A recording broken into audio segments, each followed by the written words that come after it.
Picture a normal summer night at home. The refrigerator is humming, the Wi-Fi router is blinking.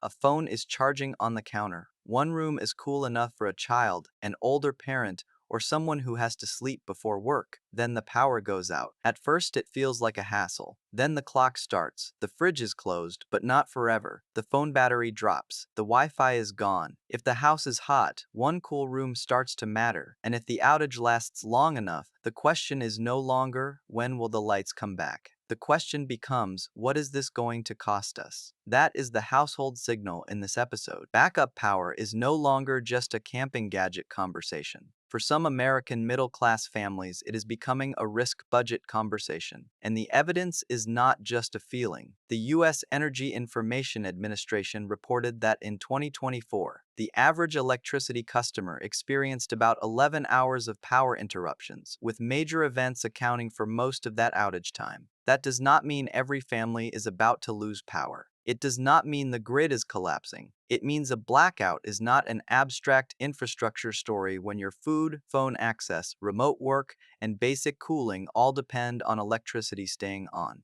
So the question is not, should every household buy a giant battery? The better question is, why is backup electricity starting to look like a line item in the family risk budget? Here is the signal. For years, portable power stations were easy to understand as outdoor gear. People used them for camping, road trips, tailgates, job sites, and weekend emergencies. Useful but optional. They lived in the same mental category as a cooler, a lantern, or a portable speaker. That category is changing, not because every household suddenly became a survivalist, not because marketing proves a national trend. The change is simpler. Modern households are more electricity dependent, and even a short outage is easier to feel. A refrigerator is not just an appliance, it is food money. A phone is not just a device, it is communication, banking, school alerts, work messages, weather warnings, and emergency contact. Wi-Fi is not just entertainment. For many households, it is work, homework, telehealth,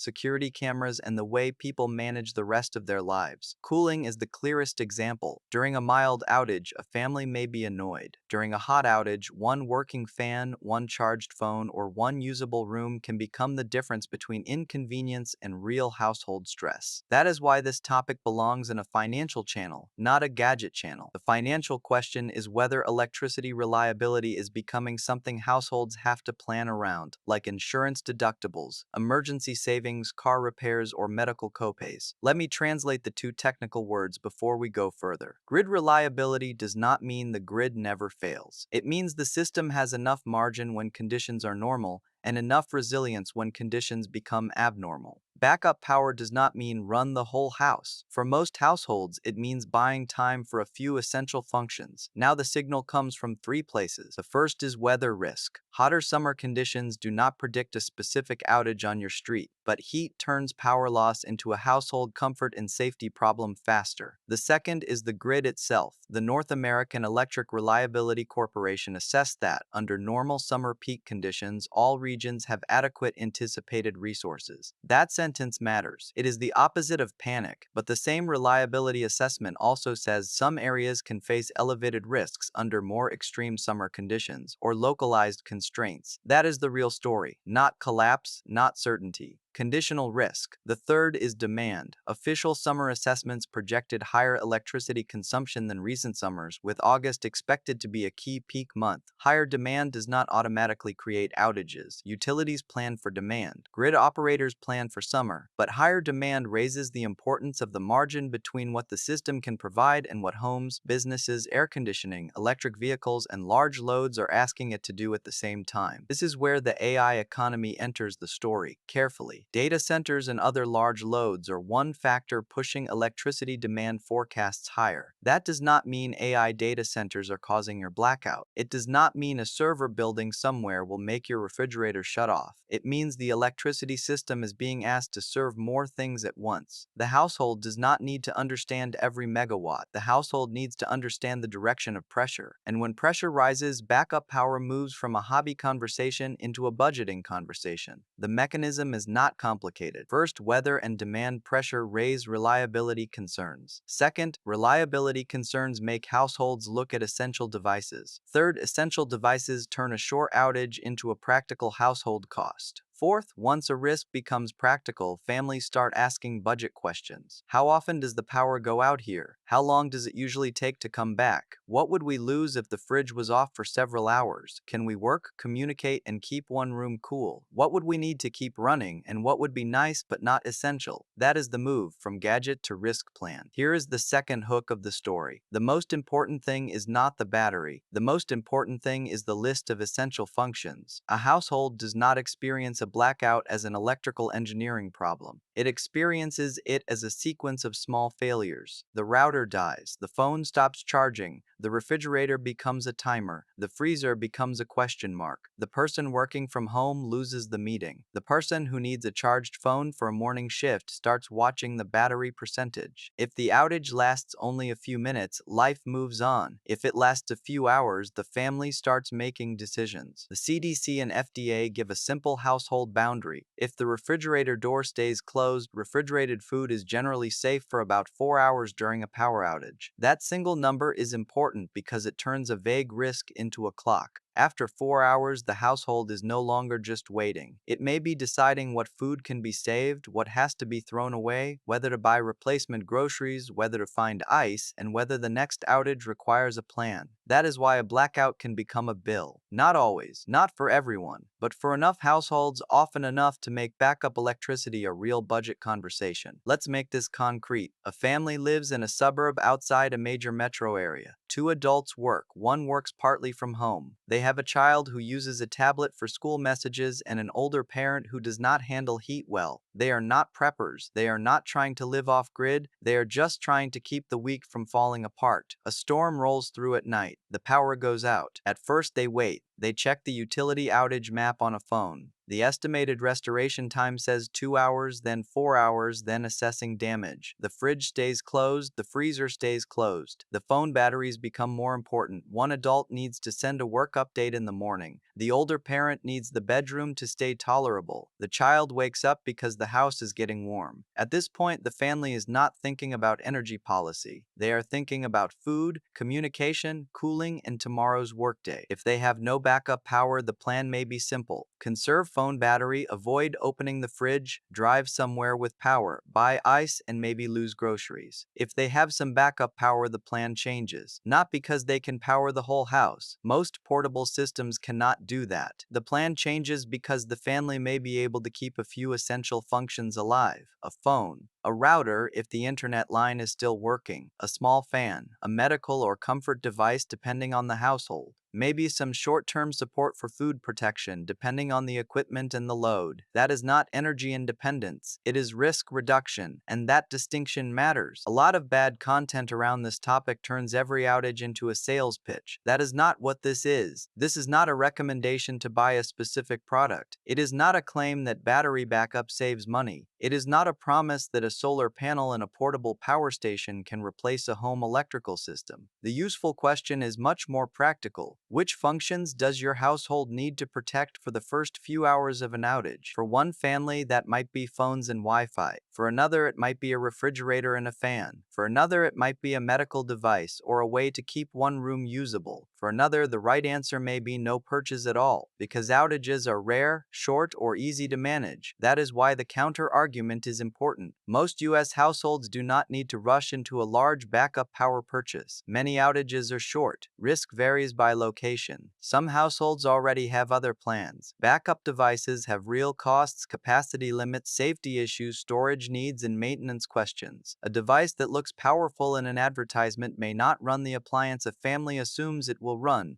A solar panel may recharge slowly under real conditions. A battery that helps with phones and a fan may be nowhere near enough for central air conditioning. That is the sober view. But sober does not mean ignoring the signal. The signal is that electricity reliability is becoming more personal. For years, people talked about the grid as something far away: power plants, transmission lines, utilities, regulators, storms, and bills. Now the grid shows up inside ordinary household decisions. Do we keep extra ice? Do we need a power bank? Do we need a small battery backup? Do we need to know how long the fridge can stay closed? Do we need a plan for an older parent during heat? Do we need a work backup if the internet goes out? Those are not Wall Street questions, they are kitchen table questions. And the AI economy makes the kitchen table version more important because AI is increasing the number of large electricity conversations happening at once. More data centers, more computing demand, more electrification, more competition for reliable power, and more local questions about who pays for upgrades. Again, do not turn that into a direct claim. Data centers do not automatically equal your blackout. They are one part of a larger demand background. But for a middle-class family, the useful signal is not the technical cause of every outage. The useful signal is that reliable power is becoming a more valuable household service. At the same time, households are becoming more dependent on it. That is the value shift inside the home. The surface story is a backup power station. The real story is the household value of continuity. Can the fridge continue long enough? Can the phone continue long enough? Can the family communicate? Can work continue? Can one room stay tolerable? Can the household avoid turning an outage into a grocery bill, a missed workday, or a stressful night? That is why the phrase backup power can be misleading. It sounds like a product, but the family is not really buying power, it is trying to buy time. Time before food becomes questionable. Time before phone batteries die. Time before a work interruption becomes a work problem. Time before heat becomes more than discomfort. Time before a small disruption becomes a household cost. So what should a family watch next? There are 3 signals. First, watch your local outage pattern, not national headlines, local reality. How often does your power go out? How long does restoration usually take? Are outages mostly minutes, or do major events create multi-hour problems? The right household decision starts with local experience, not national panic. Second, watch your utility's summer reliability and peak demand messages. If your utility is talking more about peak demand, conservation alerts, infrastructure upgrades, or storm restoration plans, that does not mean disaster is coming. It means reliability is becoming an active management issue, and households should pay attention. Third, watch the way backup power is marketed and priced, but do not let marketing write your budget. If products keep moving from camping language into home emergency language, that is a consumer signal. But the family still has to ask what the device can actually support, for how long, under what conditions, and at what cost. Here is the middle class signal checklist. 1. What are the 3 things your household would need most in the first 4 hours without power? 2. How often has your power actually gone out in the last 2 years, and how long did it last? 3. Would losing your fridge, Wi-Fi, phone charging, or basic cooling create a real cost, or only an inconvenience? 4. If you bought backup power, would it solve a specific household problem, or would it just feel reassuring? 5. What is the cheaper plan before buying anything? Ice, phone power banks, a written outage plan, charging routines before storms, food safety rules, or a neighbor or family backup location may matter more than a large device. The answer is not always buy the battery. Sometimes the answer is know the clock.